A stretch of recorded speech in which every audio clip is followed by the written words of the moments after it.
আমি প্রথমে ভগবান অরহৎ সম্বুদ্ধকে প্রণাম করতেছি। আমার শ্রদ্ধেয় গুরুবান্ধিকে বন্দনা করছি। এখানে উপস্থিত শ্রদ্ধেয় রত্নানন্দ বান্ধিকে বন্দনা করছি। এখানে অতিথি বান্ধিদেরকে বন্দনা করছি ও শ্রদ্ধেয় বড় সামনদের বন্দনা করছি। উপাসক উপাসিকাদের প্রতি পুণ্যদান ও আশীর্বাদ জ্ঞাপন করছি। আমি আজকে সূত্র পিটকে ক্ষুদ্র নিকায়ে অপমাদ বর্গে 26 ও 27 নম্বর গাথাটি সংক্ষিপ্তভাবে দেশনা উপস্থাপন করছি। নমো তাস্সা ভগবতু অরহতু সাম্মা সম্বুদ্ধাস্সা।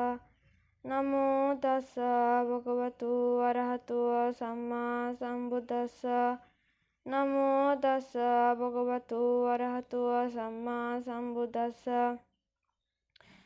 ভগবান বুদ্ধ যখন বেনুবনে বাস করতেছিলেন তখন বলঙ্ক্ষেত্র নামক এক উৎসব উদযাপিত হতো।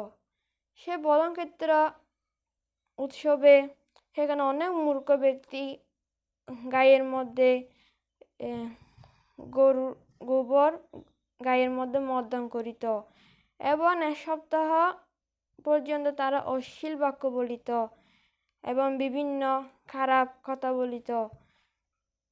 ভিক্ষু সামন আত্মীয় স্বজন বন্ধু বান্ধবদের প্রতি তাদের কোনো লজ্জা ছিল না এবং তাদের এই খারাপ উক্তিগুলো লোকেরা সহ্য করতে না পেরে তাদের কিছু খাবার দিত, টাকা পয়সা দিত, পাঠিয়ে দিত এবং যেগুলো পেত খাবার সেগুলো নিয়ে তারা চলে যেত।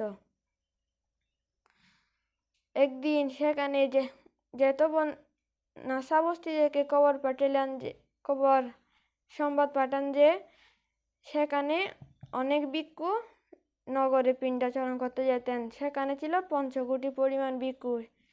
সেখানে সংবাদ পাঠান যে প্রভু এখানে 1 সপ্তাহ কাল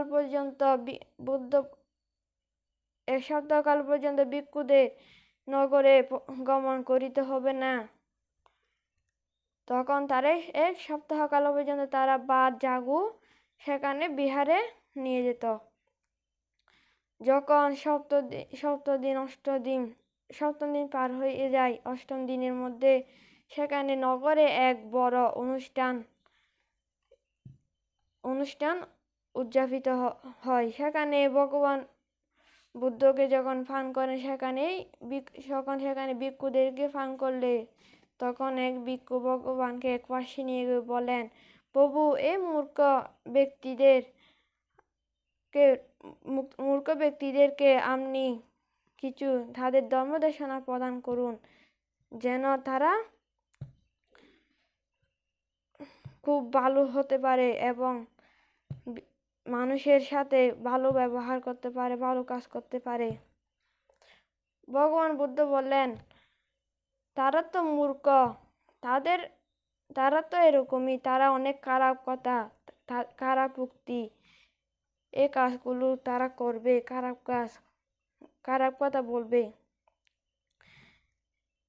তোমরা এদের কথা শ্রবণ করবে না, তোমাদের কাজে তোমরা নিয়োজিত থাকবে।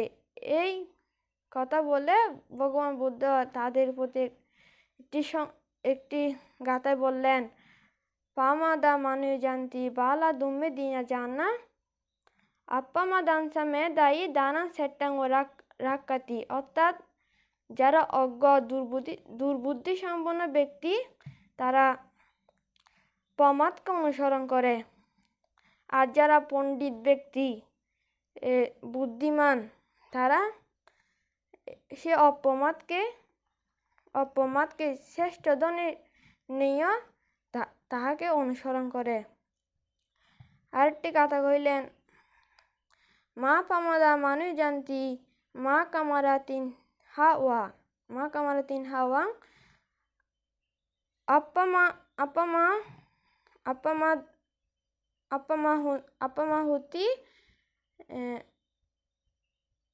আপামাহুতি যায়, অর্থাৎ যারা প্রমাদকে অনুসরণ করে এবং কামসম্ভোগে অনুরক্ত হন, তারা খুবই কষ্ট ভোগ করেন। আর যারা অপমাদে ধ্যানে রত থাকেন, তারা সুখের অধিকারী হন। এই বলে আমি আমার সঙ্গীত দেশনা শেষ করছি। আমি আবারও সে ভগবানের রহস্যময় সমুদ্রকে প্রণাম করছি। আমার শ্রদ্ধেয় গুরুবানদেরকে বন্দনা করছি। এখানে উপস্থিত শ্রদ্ধেয় রতনানন্দ বানদেরকে বন্দনা করছি ও তিথি বানদেদের প্রতি বন্দনা করছি ও বড় সামনদেরকে বন্দনা করছি। দায়িক দায়িকাদের প্রতি আশীর্বাদ ও পুণ্যদান করছি।